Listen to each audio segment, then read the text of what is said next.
Okay, तो electrochemistry क्या है? तो इलेक्ट्रोकेमिस्ट्री केमिस्ट्री की ब्रांच है जो किससे डील करती है? Inter conversion between chemical energy and electrical energy. Inter conversion मतलब आपस में बदलना, ठीक है। क्या बदलना?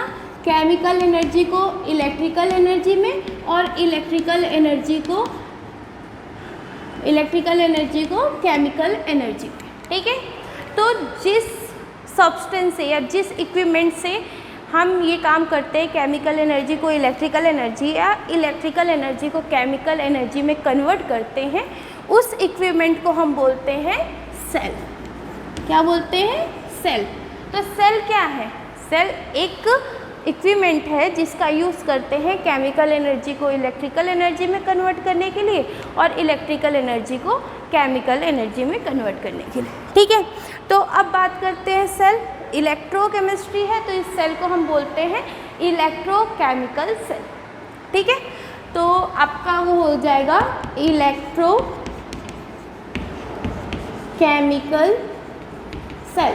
इलेक्ट्रोकेमिकल सेल क्या है? वो ऑपरेटर है या वो सब्सटेंस है या वो इक्विपमेंट है जो क्या करता है, केमिकल एनर्जी को इलेक्ट्रिकल एनर्जी में और इलेक्ट्रिकल एनर्जी को केमिकल एनर्जी में कन्वर्ट करते हैं, ठीक है। तो बात करते हैं इलेक्ट्रोकेमिकल सेल कितने टाइप्स के होते हैं? तो 2 टाइप्स के।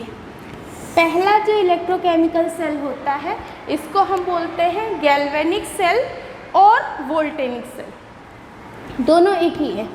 गैल्वेनिक सेल और वोल्टेनिक सेल, गैल्वेनिक सेल और वोल्टेनिक सेल। थोड़ा बीच में बैठ जाओगी तो इस साइड का नीचे वाला भी देखेगा। गैल्वेनिक सेल और वोल्टेनिक cell.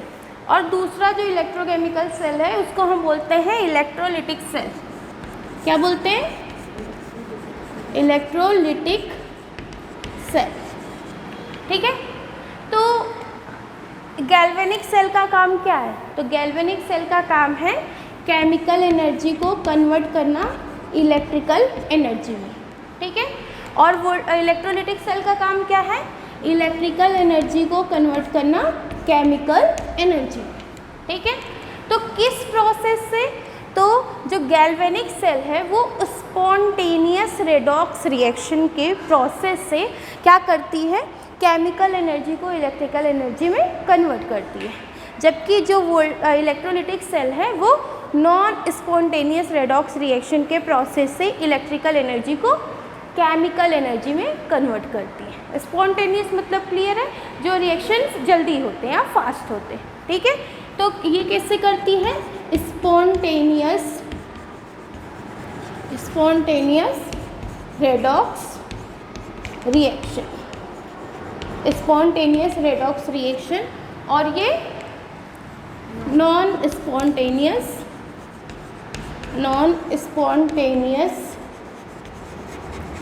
Redox reaction, non spontaneous redox reaction, okay. तो इलेक्ट्रोकेमिकल क्या है? Electrochemical is a branch of chemistry which deals with interconversion of electrical energy and chemical energy. और जो ऑपरेटर यूज़ होता है उसको हम कहते हैं सेल, ठीक है, क्योंकि वो इलेक्ट्रिकल एनर्जी को केमिकल एनर्जी और केमिकल एनर्जी को इलेक्ट्रिकल एनर्जी में कन्वर्ट करने के लिए यूज़ होता है। तो इसलिए हम उसको बोलते हैं इलेक्ट्रोकेमिकल सेल, जो कि 2 टाइप के होते हैं। पहला होता है गैल्वेनिक सेल, दूसरा होता है इलेक्ट्रोलिटिक सेल। गैल्वेनिक सेल का काम क्या है? केमिकल एनर्जी को इलेक्ट्रिकल एनर्जी में कन्वर्ट करना। और इलेक्ट्रोलिटिक सेल का काम क्या है? इलेक्ट्रिकल एनर्जी को केमिकल एनर्जी में कन्वर्ट करना। कौन सा प्रोसेस? तो galvanic cell non spontaneous redox reaction से और electrolytic cell galvanic cell spontaneous redox reaction से और electrolytic cell non spontaneous redox reaction के प्रोसेस से क्या करता है? केमिकल एनर्जी को इलेक्ट्रिकल एनर्जी में कन्वर्ट करता है। इतनी बात क्लियर? तो अब हमको पहला क्या पढ़ना है? गैल्वेनिक सेल, ठीक है। तो पहली हेडिंग हमारी गैल्वेनिक सेल। तो गैल्वेनिक सेल का अगर हम डिफिनेशन बताएं तो क्या डिफिनेशन होगी? Galvanic cell is a cell which convert electrical energy to chemical energy. Galvanic cell is a cell which convert chemical energy to electrical energy. Galvanic cell is a cell which convert chemical energy to electrical energy under the spontaneous redox reaction. ठीक है, तो पहला हमको पढ़ना है galvanic cell. ठीक है, galvanic cell convert electrical energy, galvanic cell convert chemical energy to electrical energy under the spontaneous redox reaction. Okay, तो अब हम इसको थोड़ा सा देखेंगे इसका वर्किंग प्रिंसिपल. तो गैल्वेनिक सेल है क्या एक्चुअली में? तो गैल्वेनिक सेल एक प्रिंसिपल है, ठीक है, जिसका एग्जाम्पल कौन सा हम यूज़ करने वाले हैं अभी? Daniell cell. मतलब अगर हमने इलेक्ट्रोड फिक्स कर दिया तो वो एक टाइप का सेल हो जाता है, लेकिन गैल्वेनिक सेल एक प्रिंसिपल है. ठीक है, तो ये डेनियल सेल. अब इसमें होता क्या है? तो हम इसमें दो हाफ सेल्स को आपस में ऐड करते हैं तो हमको केमिकल एनर्जी का इलेक्ट्रिकल एनर्जी में कन्वर्जन मिलता है. ठीक है, तो पहला हाफ सेल आपको क्या करना है? कोई इलेक्ट्रोलिटिक सब्सटेंस लेना है. ठीक है, इलेक्ट्रोलिटिक सोल्यूशन लेना है. ओके, सोल्यूशन मतलब उसको पानी में घोल देना है. ठीक है, और उसी इलेक्ट्रोलिटिक सोल्यूशन में उसी मेटल की क्या डालनी है? रॉड डालनी. ठीक है, तो हमने ये ले लिया पहला सोल्यूशन किसका? ZnSO4 का एक्वस सोल्यूशन. ठीक है, और इसमें हमने क्या डाल दी? जिंक की ही रॉड डाल दी. इस रॉड को हम क्या बोलते हैं? इलेक्ट्रोड. ठीक है, इस रॉड को हम बोलते हैं इलेक्ट्रोड. तो इसमें हमने जिंक की ही रॉड डाल दी और ZnSO4 का सोल्यूशन ले लिया. ठीक है, ZnSO4 का सोल्यूशन ले लिया मतलब ZnSO4 इसमें as a ion Zn2+ ion और SO4 आयन की तरह पूरे सोल्यूशन में मिक्स होगा. ये क्या है? हमारा हाफ सेल. ठीक है, इसमें दो टाइप के प्रोसेस हो सकते हैं. ठीक है, इस हाफ सेल में पहला प्रोसेस क्या हो सकता है कि ये जो Zn है, Zn जो है वो क्या करें? इलेक्ट्रॉन डोनेट करके Zn2+ आयन बनाए और इस सोल्यूशन में डिसॉल्व हो जाए, क्योंकि Zn2+ तो पहले से इस सोल्यूशन में प्रेजेंट था. तो Zn क्या करे? Zn2+ बना के इस सोल्यूशन में डिसॉल्व हो जाए. ये पहला चीज़ हो सकता है. दूसरा चीज़ क्या हो सकता है कि इस सोल्यूशन का Zn2+ जो है वो इस सोल्यूशन का Zn2+ जो है वो क्या कर ले? 2 इलेक्ट्रॉन एक्सेप्ट करके जिंक बना ले. ठीक है, तो सोल्यूशन का Zn2+ जब 2 इलेक्ट्रॉन एक्सेप्ट करके जिंक बनाएगा तो वो जो 2+ है वो जो Zn वो इस इलेक्ट्रोड पर क्या हो जाएगी? जम जाएगी. ठीक है, और अगर इसका इलेक्ट्रोड का Zn2+ बनाएगा तो वो सोल्यूशन में आ जाएगा. ये दो प्रोसेस हो सकते हैं. ठीक है, लेकिन ये डिपेंड किस पे करता है? ये डिपेंड करता है दूसरे हाफ सेल पर, क्योंकि आधा सेल है ना, तो ये डिपेंड करता है दूसरे हाफ सेल पर. अगर दूसरा हाफ सेल इससे अच्छा मेटल होगा तो ये कौन सा रिएक्शन करेगा? रिडक्शन, मतलब एक्सेप्टेंस ऑफ इलेक्ट्रॉन्स. ठीक है, ये वाला मेथड कौन सा प्रोसेस है? ऑक्सीडेशन. ऑक्सीडेशन में रिमूवल ऑफ इलेक्ट्रॉन और रिडक्शन में एक्सेप्टेंस ऑफ इलेक्ट्रॉन. ठीक है, तो अगर इसके सामने वाला जो हाफ सेल है वो ज़्यादा स्ट्रॉन्ग मेटल होगा तो ये क्या करेगा? रिडक्शन करेगा. ठीक है, मतलब ये इलेक्ट्रॉन को एक्सेप्ट करेगा. और इसके सामने वाला अगर कम स्ट्रॉन्ग मेटल होगा, मतलब ये ज़्यादा स्ट्रॉन्ग मेटल है, तो ये क्या करेगा? ऑक्सीडेशन. ठीक है, ऑक्सीडेशन मतलब लॉस ऑफ इलेक्ट्रॉन और रिडक्शन मतलब एक्सेप्टेंस ऑफ इलेक्ट्रॉन्स. ठीक है, तो ये हाफ सेल डिपेंड किस पे कर रहा है? सामने वाले हाफ सेल पर. ठीक है, तो सामने हम अभी रिएक्शन इरेज कर रहे हैं. सामने हमने हाफ सेल में क्या ले लिया? कॉपर ले लिया. ठीक है, सामने हाफ सेल में क्या ले लिया? सीखा? कॉपर. तो यहाँ पर हमने इसको बनाया हाफ सेल, इसके अंदर डाला कॉपर सल्फेट का एक्वस सोल्यूशन और इसको हमने डिप्ड कर दिया किसमें? कॉपर के इलेक्ट्रोड में। ठीक है, अब जिंक और कॉपर की बात करते हैं तो कौन ज़्यादा अच्छा मेटल है? जिंक। कॉपर कम मेटल है। तो जिंक क्या करेगा? ऑक्सीडेशन, मतलब इस सेल के लिए Zn जो है क्या करेगा? 2 इलेक्ट्रॉन लूज करके Zn2+ बनाएगा। ठीक है, अब ये जो 2 इलेक्ट्रॉन है ये यहाँ से एक वायर कनेक्ट होगा। ये जो 2 इलेक्ट्रॉन्स हैं ये इसी वायर से यहाँ पर जाएंगे दूसरे इलेक्ट्रोड पर। ठीक है, और यहाँ पर हम एक लगा देंगे बल्ब। ठीक है, अब इलेक्ट्रॉन यहाँ से रिलीज हो रहा है ना, तो ये कैसा टर्मिनल हो गया? निगेटिव, क्योंकि इलेक्ट्रॉन यहाँ था। ठीक है, और इस निगेटिव टर्मिनल को हम बोलते क्या है? एनोड। ठीक है, इलेक्ट्रॉन कहाँ जाता है? निगेटिव से पॉजिटिव की तरफ। तो ये क्या हो गया? कैथोड या फिर पॉजिटिव टर्मिनल। इतनी बात क्लियर? तो इलेक्ट्रॉन्स का मूवमेंट कहाँ होगा? From anode to cathode. तो इलेक्ट्रिसिटी का मूवमेंट कहाँ होगा? From cathode to anode. Electricity का मूवमेंट इलेक्ट्रॉन्स के मूवमेंट्स के अपोजिट। ठीक है, तो अब ये जो 2 इलेक्ट्रॉन है ये यहाँ से जाएंगे, इस कॉपर इलेक्ट्रोड से होते हुए इस सोल्यूशन में आएंगे, और इस सोल्यूशन का जो कॉपर 2+ आयन है ये क्या करेगा? 2 इलेक्ट्रॉन्स एक्सेप्ट करेगा और बनाएगा कॉपर सॉलिड, और वो कॉपर सॉलिड जो होगा उसी इलेक्ट्रोड पर जम जाएगा। ठीक है, बात क्लियर यहाँ तक? अब ये प्रोसेस जब शुरू होगा तो थोड़े टाइम में ऐसा होगा कि यहाँ का सारा Zn जो है इसमें कन्वर्ट होकर Zn2+ बना दे रहा है। सल्फेट आयन बढ़ रहे हैं? नहीं बढ़ रहे ना। अगर शुरुआत में हमने 10 Zn आयन और 10 सल्फेट आयन लिए थे और इसमें से 10 Zn कन्वर्ट हो गया Zn2 आयन में, तो Zn तो 20 हो गया, लेकिन सल्फेट तो 10 ही रह गए। सेम इसमें ये कॉपर जो है, कॉपर आयन जो है कॉपर में कन्वर्ट हो जा रहा है, लेकिन सल्फेट आयन तो बचा हुआ है ना। तो इसमें क्या बढ़ गया? निगेटिव आयन, और इसमें क्या बढ़ गया? Positive ion.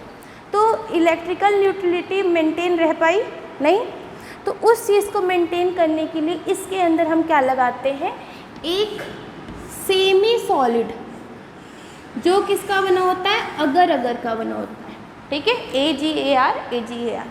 ठीक है, एक semi solid inert electrolyte substance लगाते हैं। तो इनर्ट इलेक्ट्रोलाइट मतलब ऐसा इलेक्ट्रोलाइट जो स्ट्रॉन्ग होता है, स्ट्रॉन्ग आयनिक कंपाउंड।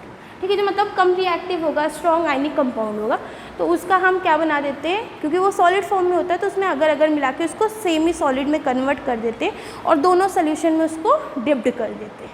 ठीक है, तो उसका काम क्या होता है? क्योंकि ये किसी इलेक्ट्रोलाइट से बना होता है तो इसमें कौन से आयन की कमी हुई? नेगेटिव आयन की।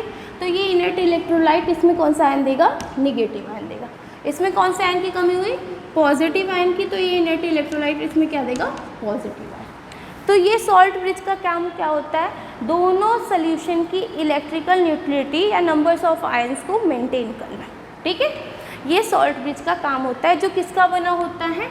इनर्ट। इनर्ट मतलब होता है जो काफ़ी स्टेबल हो जाते हैं। तो इनर्ट इलेक्ट्रोलाइट मतलब less reactive more stable electrolyte, और कौन से फॉर्म में होता है? सेमी सॉलिड फॉर्म में।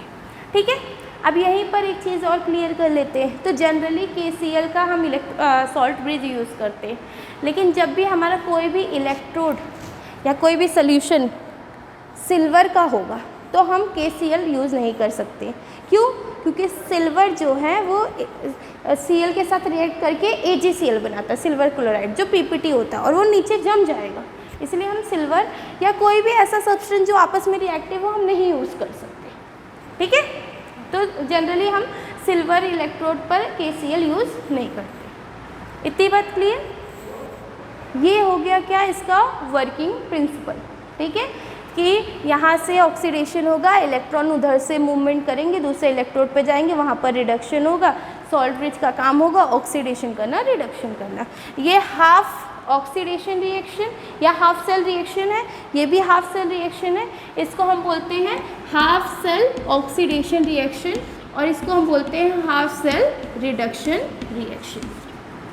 ठीक है, दोनों हाफ सेल रिएक्शन को ऐड करके हमको क्या मिलता है? सेल रिएक्शन मिलता है। तो दोनों हाफ सेल रिएक्शन को ऐड कर लेंगे। ऐड करते हुए या सेल रिएक्शन के लिए हमारे पास सिर्फ एक कंडीशन होती है कि सेल रिएक्शन में हमको इलेक्ट्रॉन्स नहीं देखने चाहिए। तो दोनों रिएक्शन को ऐड कर लेते हैं। अगर इलेक्ट्रॉन्स बराबर नहीं होते तो हम बराबर कर लेते हैं मल्टीप्लाई करके, लेकिन इसमें बराबर है। तो ये क्या हो गया, पहले हम क्या लिखेंगे Zn, ठीक है, क्योंकि पहले Zn का ही ऑक्सीडेशन होता था ना। फिर हम क्या लिखेंगे Cu2+। Zn कौन से स्टेट में, सॉलिड स्टेट में, Cu2+ कौन से स्टेट में, एक्वस स्टेट में।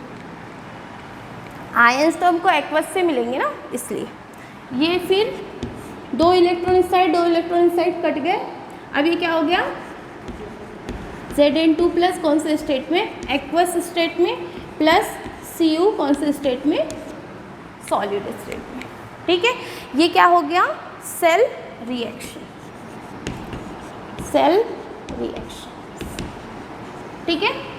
अब हम एक और चीज़ बनाएंगे, उसको हम क्या बोलते हैं, सेल रिप्रेजेंटेशन, सेल रिप्रेजेंटेशन। तो सेल रिप्रेजेंटेशन बनाने के लिए हमको बहुत बेसिक चीज़ें ध्यान देनी है।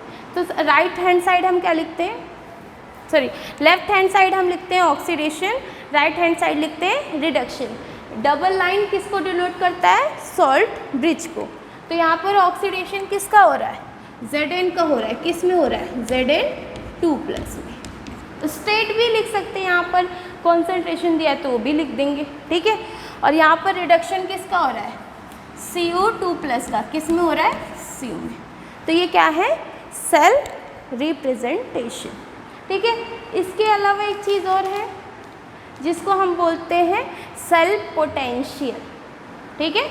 सेल पोटेंशियल मतलब सेल की पावर, ठीक है। तो रिडक्शन, ऑक्सीडेशन के लिए जो पोटेंशियल जनरेट होती है उसको हम बोलते हैं ऑक्सीडेशन पोटेंशियल, रिडक्शन के लिए जो पोटेंशियल जनरेट होती है उसको हम बोलते हैं रिडक्शन पोटेंशियल, ठीक है। तो ऑक्सीडेशन पोटेंशियल को हम कैसे दिखाएंगे, ऐसे E0 या फिर सिर्फ E, Zn2+, ये क्या है, ऑक्सीडेशन पोटेंशियल, ठीक है, OP।